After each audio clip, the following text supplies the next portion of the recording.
That's not a reference to backup quarterback Joe Milton. That's Milton Williams, the guy whom the Patriots snatched away from the Carolina Panthers. I can imagine Mike Vrabel getting on the phone. Not that they're allowed to talk directly to the player.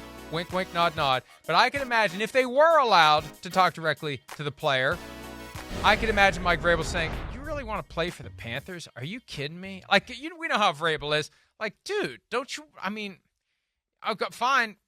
Go count your money after you lose. Go enjoy your cash when you're 3-14.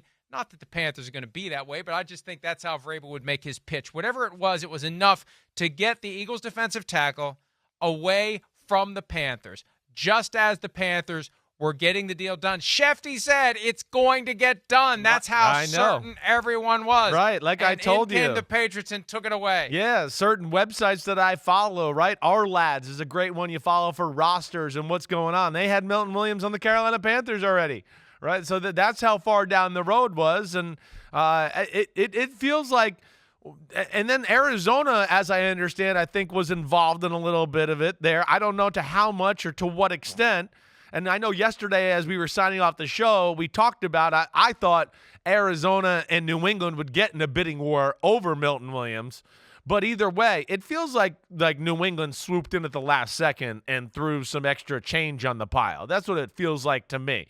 I'm sure maybe a phone call was made or whatever else, but I just wonder if there was one last second like, hey, it was at 22 or 23, and all of a sudden we just came in and said, no, we want you. Here's 26. You got to come here, and he just couldn't turn that down and said yes. But awesome signing by the New England Patriots. Damn, what a day by the New England Patriots. Good start to the Mike Vrabel era.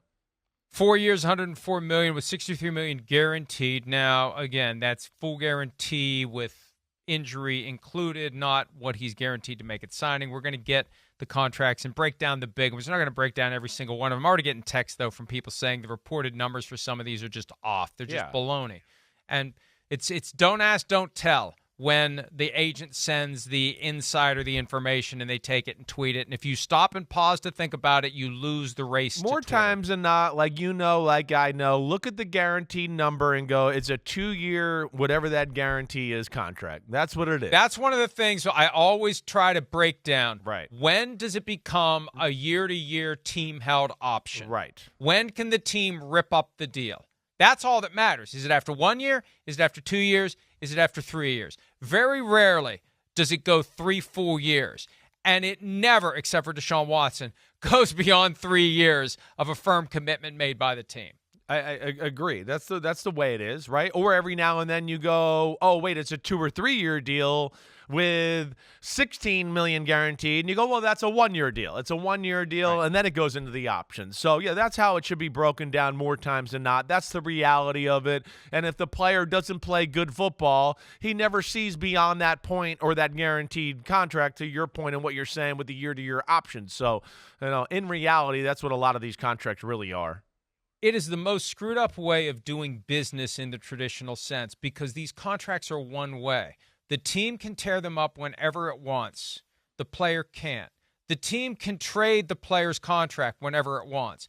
The players can't. But Monty Jones had a great take yesterday. You can't demand a trade in the NFL. You can just politely request one because they don't have to do it. And that's how the Browns got Myles Garrett to take the new contract. Exactly. They're not going to trade him. Right. Oh, you want to be traded? Tough. We don't have to trade you, and we're not going to trade you. And if you're upset, just rub some money on it.